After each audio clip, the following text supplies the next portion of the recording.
Hi guys, tara samahan niyo ako mag long ride. May pupuntahan nga pala tayong isang pasyalan na ngayon ko lang din na-discover ito guys. Iisipin mo talaga nasa probinsya ka o nasa tabing dagat ka lang, pero hindi. Nasa Metro Manila lang to guys, nasa Metro Manila. At kayang-kayang dayuhin ng mga nakamotor dyan. Yun nga lang, di ko sure kung kaya siyang commutein.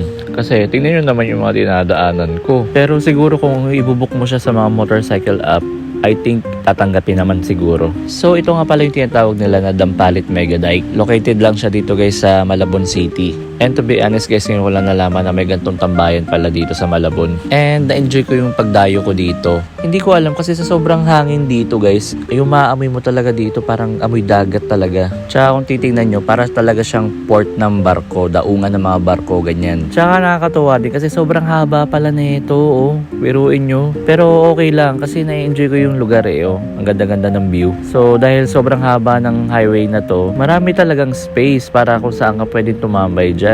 Nasa sayo na yun kung saan mo gustong pumwesto. Pero syempre yung mga dinadaan ako is wala pa masyadong tindahan dyan. Pero nung narating ko tong pinakadulo-dulo na to guys, andyan na yung mga nagtitinda ng kape, ng pagkain, mga nagja-jogging, mga namimigmit ng isda. Dyan sa pwesto na rin yan na mas mahangin din. So dito naghahanap na ako yan na mapapwestohan ko. Pero syempre doon ako pupwesto sa may mga nagtitinda ng pagkain. So habang naghahanap tayo ng pwesto ay nadaanan ko nga itong parang I love Dampalit. Syempre nag-take na rin ako ng mga short videos pang aesthetic natin, tsaka picture na rin ako niyan. Diba? Bakit mo papalagpasin yung pagkakataon mo? Di ka naman palaging dadayo dito eh. Kaya mag-picture ka dyan, mag-video ka dyan hanggat gusto mo. So after nga ng trabaho natin, diba? Ayan, rides ulit, hanap pwesto. At ayan, nadaan ako nga tong tindahan na to. Tindahan siya ng mga burger guys. So after ko mag-park sa tabi ng burger store na yan, ayan, tamang video ulit tayo sa mga sceneries sa paligid natin, oh, diba? Guys, hindi perfect yung lugar, baka i-judge nyo. Pero syempre kung gusto nyo mag-release ng stress nyo at mag-isip-isip, ayan, punta lang kayo dito, libre naman. Bawal sa maarte yung lugar ha.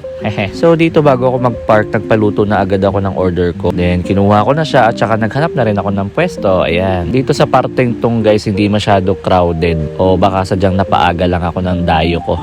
At in-enjoy na nga ng bata ang kanyang pagkain. Tapos sinamahan pa niya ng kape, diba? Then after kong kumain, ayan, balik muna ulit tayo sa motor. Muni-muni, isip-isip konti, pahangin. Kasi di pa tapos yung kape ko eh. Pagtapos nga natin magkape, ayan nak, wait lang ha, picture muna. Picture ka nak. After mapicturean ng anak natin, ayan, biyahe na tayo pa uwi. Hindi na rin ako masyado nagtagal dyan guys kasi late na rin yung punta ko. Pero sa susunod na pagdayo ko, aagahan ko na yung punta ko para mas lalo ko ma-enjoy yung lugar. Basta napakahaba ng daanan na to. Ang dami-dami mapipwestuhan talaga. Tapos meron pa kayo madadaanan mga ganito, oh. Ayan, mga kapihan yan. Late ko na rin yan nakita talaga eh. Pero okay lang. Okay na ako sa 3-in-1. Tapos ayan, marami pa natitinda ng mga pagkain. Tsaka dito sa part na to yung medyo matao na rin. Syempre nga naman, dito yung kape tsaka pagkain eh. So habang nagra-rides, ayan, shoutout sa'yo ate. Ay, siya nga din pala guys. Ngayon walang din nalaman to na may mga namimitik din pala dito. Kung akala nyo sa Marilaki lang meron namimitik. Aba, meron din talaga dito. Pakita ko sa inyo. Time kong dumayo dito pero baldog agad. At least napatunayan ko may namimitik dito. So habang bumabiyahe tayo niyan, ayan, shout out sa'yo. Angas naman yan. And that's all for today guys. Ayun, shinare ko lang sa inyo kung ano yung napuntahan ko, na-discover ko. And baka soon, maisipan nyo rin tumambay dito. And katulad nga ng sinabi ko kanina, guys, hindi perfect yung lugar. Pero gusto mo lang mag-release ng stress, ng iniisip mo, ayan, punta ka dito, maganda dito. Wag lang siguro kayo magpapagabi dito. At kung gusto nyo naman dayuhin guys, search na lang sa Google Map is Dampalit Mega Dike. And that's all. Kita-kits tayo sa kalsada. Ride safe. Let's go!